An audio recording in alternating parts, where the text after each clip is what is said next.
Hello, and welcome to another video lecture from Mr. Mosier's class. This video lecture series is going to look at the events leading up to the American Civil War. This is titled Causes of the Civil War, Events Leading Up to the Civil War between 1820 and 1861. So what caused this conflict we call today the American Civil War? Well, if we look at the primary sources of the reasons that the southern states will give for seceding the country, breaking away from and kind of ending our union, we could put it into a word cloud, and this is an example of a word cloud that I put together of some of the declarations of causes of seceding states from the 7 first seceding states. So I want you to take a look here at this particular word cloud and see what words pop out to you.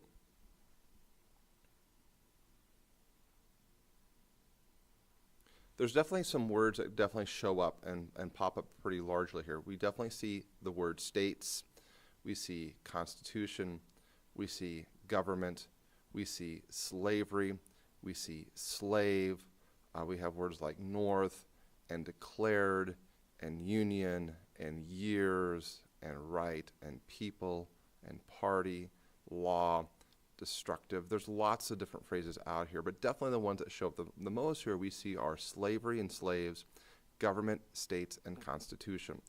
So what brought us to this event known as the American Civil War? There's actually several key events that kind of will bring us to this edge of a cliff that will cause the country to basically break apart into 2 distinctive regions. And so the purpose of this lecture series is to look at these 9 key events that take us from the beginnings of this conflict all the way to the final event that will break the country apart into 2 different regions. Our guiding question for this particular lecture series is, was the Civil War inevitable? Meaning, was it going to happen no matter what? There was nothing that anyone could have done to stop it? Or was this a preventable conflict? Could there have been something done to prevent this particular conflict from taking place? So as we think through these different events, be thinking to yourself, was this just inevitable, that this was just something that was bound to happen between these 2 different regions that we've discussed earlier in this unit, or is this something that could have been stopped? Our first series of issues that we're going to be looking at are issues 1, 2, and 3. The focus is on attempts of compromise. The textbook readings for us out of the textbook comes from us from pages 302 to 305 that looks at the Missouri Compromise. And then the Compromise of 1850 that will be found on pages 476 to 481. The guiding questions for us are, how did the U.S. try to keep the balance between slave states and free states? What are the 3 parts of the Missouri Compromise? How did the admittance of California as a state present a problem? What are the 2 major parts of the Compromise of 1850? Why were Northerners upset with the Fugitive Slave Law? And then who wrote Uncle Tom's Cabin, and how did this impact both North and European attitudes? So here we go. Let's look at our first issue. Confronting the issue of slavery. Issue 1. 1820, Missouri wants to become added as a state. This is a huge question that faced the nation in 1820, and that was, how should Missouri come into the Union? Missouri was part of that territory of the Louisiana Purchase that was made in the early 1800s, and within the last 20 years, the state had a growing population of settlers, and by this period of time, Missouri was ready to come in as a state. The question is, what kind of state should Missouri come in as? Should Missouri come in as a state that allowed slavery, or should Missouri come in as a free state? Now, why was this an issue? Well, really throughout our nation's history, there's always was sort of a understanding between the northern states and the southern states to try to maintain this balance of power between these 2 different regions. Now, by the time we start getting into the 1820s, populations are starting to increase greater in the north than they are in the south. And so some of the political power of the country is beginning to kind of move towards the northern states, especially in the House of Representatives, where your state's population determines your representation in the Congress. So because of this need of a balance between free states and slave states, Missouri coming in presented a little bit of a problem. How do we keep this balance between the same number of free states and slave states if one state's ready to come in and maybe not another state is ready to come in? Now, Missouri wanted to come in actually as a slave state. Most of the settlers who moved into Missouri came from the South, especially the southern part of the state of Missouri, and had brought their slaves with them and were generally willing to wanting to come in as a slave state. Northerners opposed this because they were worried it would upset the balance between the number of free states and slave states. The Southerners figured, well, this is great. It's going to create additional slave states in our Congress, and that's going to give us a lot more power in the Senate. So if you think about this numerically here, at the time there were 11 free states and 11 slave states. But if Missouri comes in as a slave state, and remember every state gets 2 senators, this would give the southern states 24 senators in the Senate, to the North's only 22, giving the South a little bit of an advantage in the number of the Senate seats. Now, the Northerners didn't think Missouri should come in as a free state because it gave more power to the South, and so they passed what was called the Talmadge Amendment, which basically said that they wanted Missouri to come in as a free state. And I guess the Northerners said this was great because it would stop the spread of slavery into Louisiana Territory.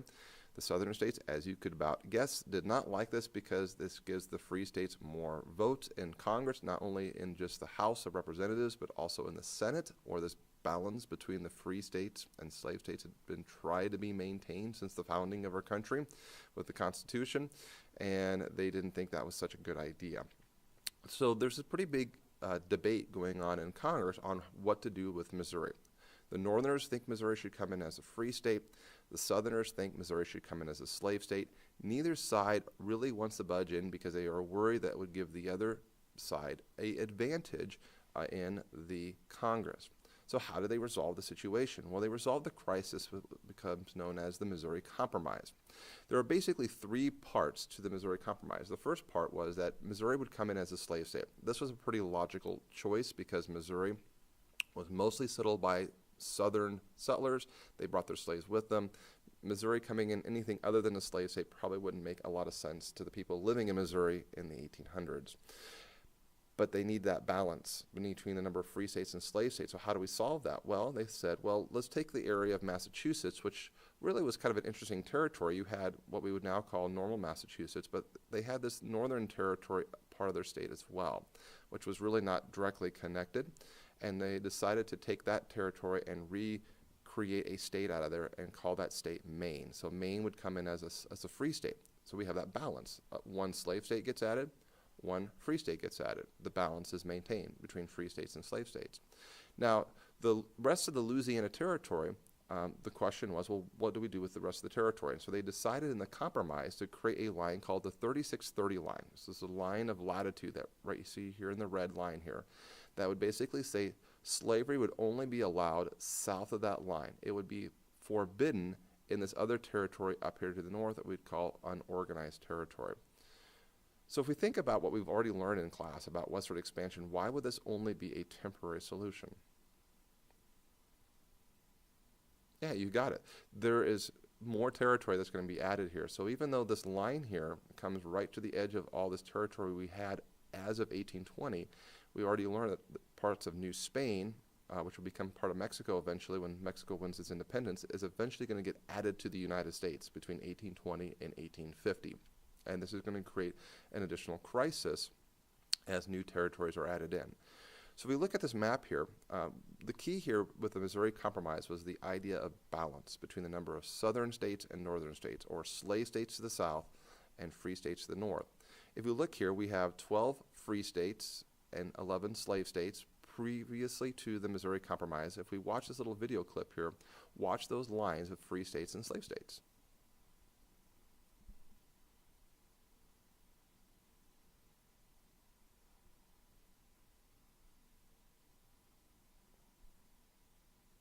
So although those states will come in at different years and different times, this idea of a balance between northern states and southern states, free states and slave states, maintain that balance. That's kind of the goals of our leaders in Congress, is that we want to maintain a balance of power in the Senate.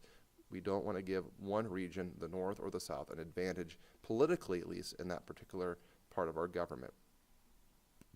Moving on to compromise number 2, the Compromise of 1850. The issue here is California, the gold rush of 1849. by 1850, there are enough people now living in California so that it could be now added as a brand new state. This is our first far western state from this period of westward expansion. This happened very rapidly and very quickly as thousands of people from not just from the U.S. but from around the world will flood into California. California becomes a very significant and important territory. It's our furthest western land. It needs to be brought into the Union, but the question is, how should California come in? Just like Missouri, should it come in as a free state or should it come in as a slave state?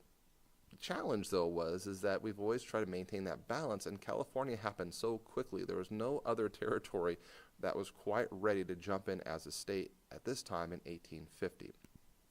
So here we go again. We have another crisis in Congress. There is the Northerners who say California should come in as a free state. The Southerners say no, California should come in as a slave state. Both sides are arguing and bickering in the halls of Congress over this particular issue. Both sides are worried that by allowing once the California come in from as a free state or as a slave state would upset this balance, would give one region more power in the halls of Congress.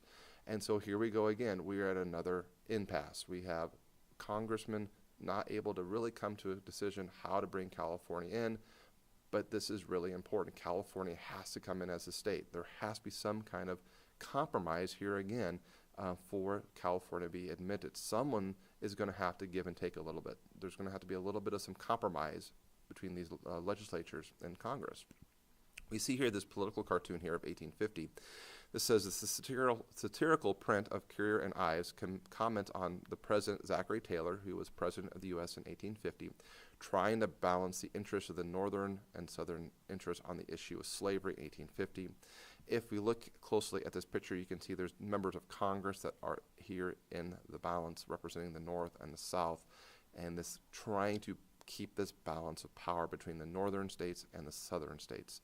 So what did they come up with? How do they solve the crisis? Well, again, compromise reigns supreme. Members of Congress are able to successfully put through several small bills that were able to be passed individually to get a compromise to be reached. There basically were two major parts to the compromise of 1850. There's other elements too, but in terms for what you need to know, these are the two major pieces. The first one is that California would come in as a free state, making 16 free states now and only 15 slave states. This now gives the North a slight advantage of political power in Congress. Not only do they control the Senate, but they're going to have a little bit of a control in the House of Representatives, with the North populations growing and having more members in the House of Representatives now. So that's what the North gets out of it. So in order for the South to swallow this pretty bitter pill, they're going to have to be given something in return. And what they are given is a much stricter fugitive slave law. Now, there was already a fugitive slave law in place, but it was very unenforceable. It wasn't really enforced greatly by the federal government. And the South had been complaining for years that they needed a better system by the federal government to help return these runaway slaves that were a part of the Underground Railroad. And so the fugitive slave law was passed that basically said that any Northerner had to, by law, assist in the recapturing of runaway slaves. This greatly upset many Northerners. Before, most Northerners didn't really care much about slavery one way or the other. It was really a non-issue for them because slavery didn't exist in the North. But now they were required by law to object to maybe their conscience. Some Northerners didn't think slavery was right. They had moral objections to it. So many runaway slaves had to make it all the way now to Canada for freedom. If you were an African American living in the North, you were now very concerned that this new law could be used to basically round you up and send you back to slavery into the South. We see here with this fugitive slave law another political cartoon that shows in 1850 Congress passed this controversial law which allowed slave hunters to seize alleged fugitive slaves without due process of law and prohibited anyone from aiding escaped fugitives or obstructing their recovery. This basically meant that African Americans had very little recourse. They could be accused of being a slave, and judges were generally given more money for ruling them a slave than ruling them free. So there was an economic incentive for judges to basically rule any African American really a slave if there was not enough evidence to say they were actually a free person. So you can see here in this particular abolitionist handout here, this little flyer, you have these runaway slaves being hounded by slave catchers. This is greatly going to upset the North. especially among the abolitionists who were very worried about the idea of slavery now expanding. This brings us to our third and final issue for this particular lecture series, and this is Uncle Tom's Cabin. Uncle Tom's Cabin was really written in response to the Fugitive Slave Law. It was a novel written by a woman known as Harriet Beecher Stowe, with the idea of exposing the evils of slavery. This becomes a worldwide bestseller. In the 1850s, this was the second most printed book of the time, following right behind the Bible. So this is a pretty major book that was sold across not just the U.S., but really around the world, even in Europe. This book had a profound impact on many Northerners and Europeans. Most Europeans and Northerners knew that the cotton they need from their textile factories came out of the South, but they didn't really understand this thing called slave labor. They'd never seen it. They'd never been really witness to it. By reading the book, or in many cases, this book was actually turned into stage productions and plays, people were able to witness and see what they felt as the evils and horrors of slavery. This really did change a lot of people's minds, especially in the North and involving slavery, but also in Europe as well, that the cotton they were buying was coming out of slave labor. The book had a profound impact, and in fact, when the Civil War started, Abraham Lincoln had a chance to meet Harriet Beecher Stowe, and according to legend, told her, "So you're the little woman who wrote that book that started this great war." Lincoln wasn't accusing Harriet Beecher Stowe of starting the Civil War, but he did want to compliment her on just how much of an impact it had on the country as a whole. For many Americans, their attitudes about slavery, them not liking the practice of slavery, was sort of molded from what they read in this book or from the stage production they saw of the story of Uncle Tom and Eliza, slaves that were cruelly punished by their slave masters. So we think about that balance, this idea of compromise between the North and the South. By the time we get to the Compromise of 1850, that's going to start to change here.